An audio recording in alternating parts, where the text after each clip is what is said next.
Hello, my name is Mark. I'd like to talk to you about some paranormal things, tell a couple of stories. Please excuse my voice. The pollen outside is killing me. It's like flu-like symptoms, but I'm going to try and do my little video anyway. First ghost story I'd like to tell you. Me and my father, we used to go ghost hunting all the time when I was a kid. Usually with about 15, 20 rowdy people, we'd go to the old Burdette house, and we never seen anything. It was a lot of fun. But my father, he just loved to travel and do stuff all the time. And so me and him would go on camping trips. And when we'd go on camping trips, we'd go ghost hunting. Daytime, nighttime, it didn't matter to him. One time we just wanted to look at these old graves in a graveyard. We wasn't even really ghost hunting that day.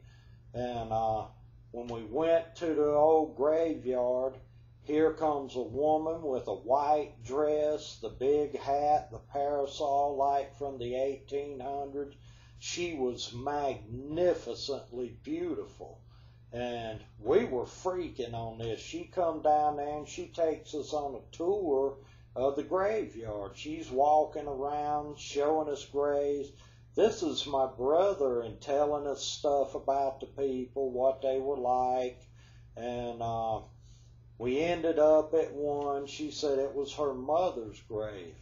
Me, I didn't even look at the dates on these old graves. Boy, this woman was so beautiful with an accent. And me and my father both were kind of entranced into her. And we were standing here. She's 5 foot over here. My father's 5 foot right here. And as a kid, I was saying, hey, listen, where you going? You fixing to leave? Let me hang out with you today. My daddy can come back and get me later. Where you going to? You got a house next to here? Let me hang out with you. And she says, where I'm from, you can't go. And all of a sudden, I just thought about these old graves. I thought, man, this is her family, these old graves. And I glanced over at the death date on her mother's tombstone, and her death date was 1860. I looked over there for 10 seconds and turned, and the woman was gone. I went running down through the graveyard. Where's she at? Looking behind tombstones and stuff.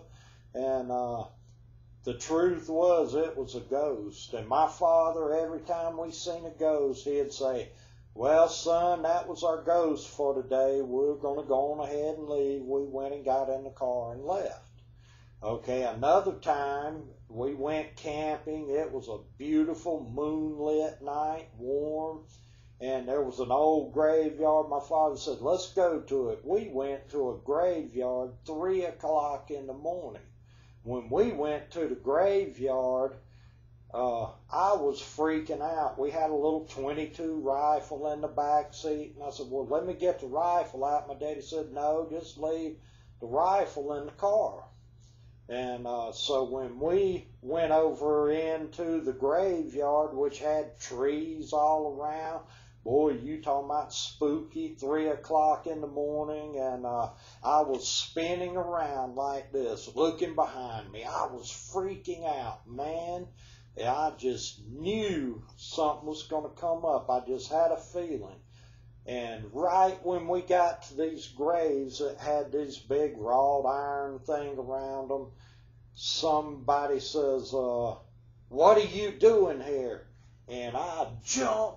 And 2 foot behind me, there's a man with the old hat, the old style suit on, white shirt. And I said, we're just out messing around, nothing to do this weekend, just wanted to come look at the graves. He said, okay, I was just wondering what y'all were doing here. And I looked over at my father, and I looked back, and the man was gone. That man, there's no way he could have traveled 50 yards and got out of there. The woman in the daytime with the beautiful dress, no way she could get out of there. And I want to form a team that will use hidden cameras instead of having 20 people, EMF equipment, all of this junk, and going around with clairvoyance. Oh, there's 15 people got killed in this house, and the people in the house have only been seeing one ghost. Why is it always a big family got killed there or something? And they never get any ghost footage. I'm going to take this little thing right here, straps on it. I'm going to rig this camera inside it where I can reach down in it, a little DV camera with night vision, click it on, and I will be able to fool the ghost and get them. This team ain't going to be no more than maybe 3 to 5 people at the most. We're going to have hidden cameras. Our verbal stuff, we're not going to say the word ghost. We're not going to have any clairvoyance. And we're going to get real ghosts. That woman in that graveyard was as real as me or you. The man in the graveyard at nighttime. And these teams are just not getting ghosts because ghosts are kind of shy. Ghosts don't want to come out when it's lights, camera, action. Look at all my equipment. Ghost, where are you? All these clairvoyants. You're not going to get any ghost footage. I am. I'm going to capture a ghost. And people say, oh, that was just a person. But I'm going to capture a ghost with my hidden camera team. I have broke off from 2 different paranormal teams. I don't even want to hear the word orbs. I had a camera, got orbs everywhere I went.